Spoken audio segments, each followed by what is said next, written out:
Halo, Assalamualaikum warahmatullahi wabarakatuh. Jumpa lagi dengan saya, Freddy Sudaryanto, di channel YouTube-nya Freddy Sudaryanto Sport. Masih seputar kasus Jalan Cagak Subang. Pagi ini, saya akan membahas seperti biasa, kasus Jalan Cagak Subang. Tetapi saya ucapkan terima kasih banyak kepada rekan sahabat yang sudah subscribe, menonton, juga komentar di channel YouTube saya. Tentunya sebuah kebaikannya dibalas Allah Subhanahu wa Ta'ala dengan rezeki yang banyak, barokah dan berlimpah. Juga senantiasa diberikan kesehatan kepada keluarga dan semuanya. Amin ya robbal alamin. Tidak lupa juga kita doakan kedua almarhumah dan keadaan husnul khotimah. Amin ya robbal alamin. Kita support terus kepolisian Indonesia, khususnya Polda Jabar, sehingga bisa cepat mengungkap kasus ini. Mudah-mudahan dengan adanya instruksi dari Bapak Kapolri, ini menjadikan jajaran di Polda, khususnya di Polda Jabar, bisa menuntaskan kasus yang belum selesai, termasuk kasus Subang ini. Adanya pernyataan Pak Yosep di channel YouTube-nya Misteri Mbak Suci, perkataan atau pernyataan ini diulang kembali. Yang sebelumnya kita lihat ada pernyataan-pernyataan yang sama, cuma waktu saja yang berbeda, ya, di channel juga yang berbeda. Dan pernyataan ini terus disampaikan oleh Pak Yosep. Sehingga ini suatu penegasan, seolah-olah kalau saya berasumsi pribadi, ya, bahwa ini adalah penegasan dari Pak Yosep. Penegasan ini mengandung makna yang memang sangat dalam. Kalau seseorang terus menampilkan statement-statement atau pernyataan-pernyataan yang sifatnya terus dilakukan menerus dan ada di benak pikirannya, maka itu seolah-olah ada sesuatu hal, ya, sesuatu hal yang memang ada makna di dalamnya, makna tersendiri yang memang dibuat bahwa makna itu adalah mengandung arti yang sangat dalam. Apa perkataan yang disampaikan atau pernyataan disampaikan Pak Yosep adalah mengatakan bahwa beliau atau Pak Yosep tidak akan pandang bulu siapapun pelakunya. Tidak pandang bulu siapapun pelakunya. Ini kan mengandung makna yang sangat dalam ini. Dan disampaikan terus oleh Pak Yosep di beberapa pertemuan, di beberapa pernyataan, ya, baik itu wawancara secara langsung ataupun via online, itu selalu mengatakan bahwa siapapun pelakunya, dan itu diutarakan sampai 3 kali. Siapapun pelakunya, siapapun pelakunya, siapapun pelakunya, maka dia tidak akan pandang bulu, tidak akan pandang bulu, tidak akan pandang bulu, siapapun pelakunya. Ya, diulang-ulang terus. Mengandung makna tersendiri, ya. Ya, kalau siapapun, mau itu orang jauh, ya, mau orang dekat, mau pejabat, mau bukan pejabat, ya, mau aparat maupun bukan aparat, mau politikus maupun bukan politikus, mau lembaga LSM atau bukan lembaga LSM, atau mau keluarga sendiri atau bukan keluarga sendiri, ya, atau orang terdekat atau bukan orang yang terdekat, siapapun pelakunya tidak pandang bulu, ya. Jadi tadi yang saya sebutkan, dari mulai pejabat atau bukan pejabat, dari keluarga jauh atau keluarga dekat, siapapun, ya. Wah, kan ini pernyataan luar biasa. Istilah kalau yang lebih ekstrimnya lagi, kalau misalkan kalau pejabat kan terlalu jauh, ya. Yang lebih ekstrim itu kan adalah kalau misalkan orang terdekat. Kalau misalkan kan ada pernyataan, kalau misalkan siapapun, kata Pak Yosep, tidak pandang bulu siapapun harus ditangkap. Nah, ini kan pernyataan. Ada pertanyaan ke Pak Yosep. Bagaimana kalau orang terdekat dari Pak Yosep? Dijawab siapapun.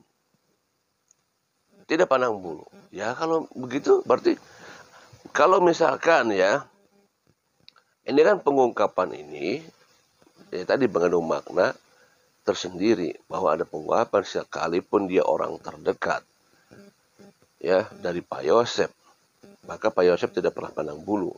Tidak akan pandang bulu itu dalam artian tidak akan menutup-nutupi, tidak akan membantu, kalau tidak akan berupaya untuk menutup-nutupi. Itu kan kata-katanya seperti itu sebenarnya. Makna daripada kata-kata tidak pandang bulu itu kan. Jadi kalaupun sekalian orang terdekat dari Pak Yosef, kalau memang dia diduga ke arah sana, maka Pak Yosef tidak akan menutup-nutupi. Pak Yosef tidak akan mencoba untuk berusaha membuat skenario dan lain sebagainya, tidak akan. Karena tadi perkataan tidak pandang bulu. Kalau saya lihat ini perkataan Pak Yosef sudah mulai geram nih ya. Kalau saya lihat ya, sekali lagi, kan saya tidak tahu nih. Tetapi kalau saya lihat ini Pak Yosef sudah mulai geram nih.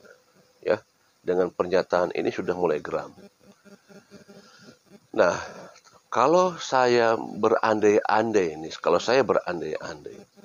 apa yang disampaikan oleh Pak Yosef itu ya, sekali lagi kalau saya berandai-andai bahwa Pak Yosef tidak pandang bulu dan kepada siapapun, berandai-andai jika misalkan orang terdekat, misalkan Pak Yosef menduga, sekali lagi ya, Pak Yosef mungkin jika misalkan Pak Yosef menduga ada keterlibatan orang terdekat di kasus ini, kemudian sampai Pak Yosef mencoba mengatakan bahwa tidak ada pandang bulu dan terhadap siapapun, andai, sekali lagi andai saya bilang kan ya,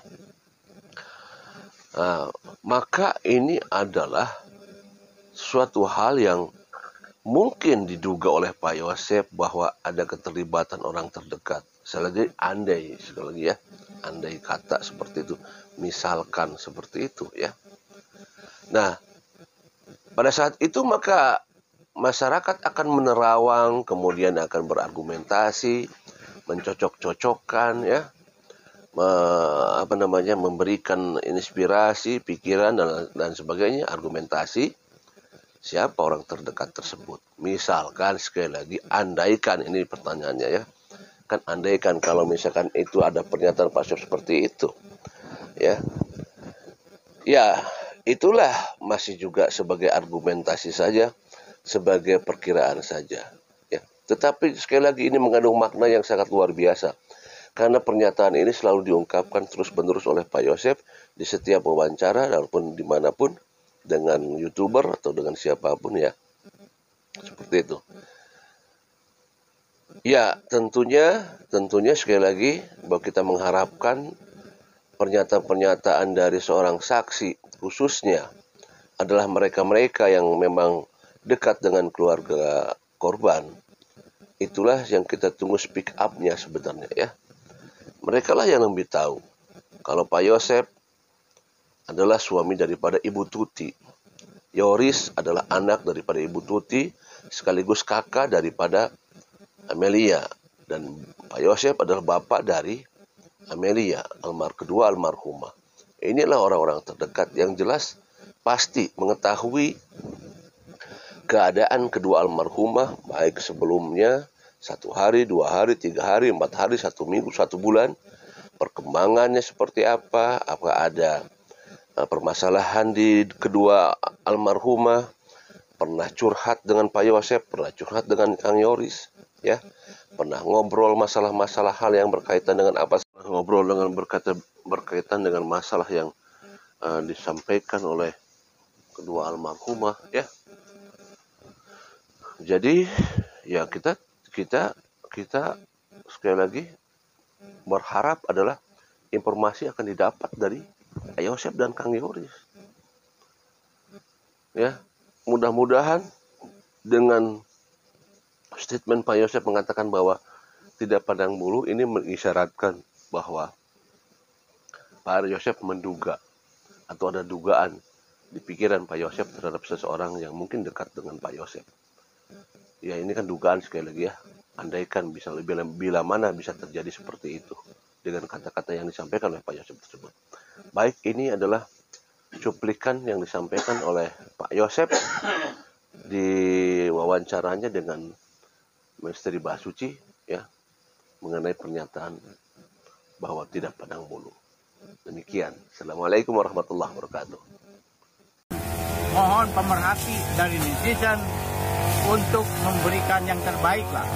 Kami yang namanya sebagai keluarga korban, kepala keluarga, anak dan istri tetap berharap semoga Allah tetap membukakan ini masalah menjadi terang benderang.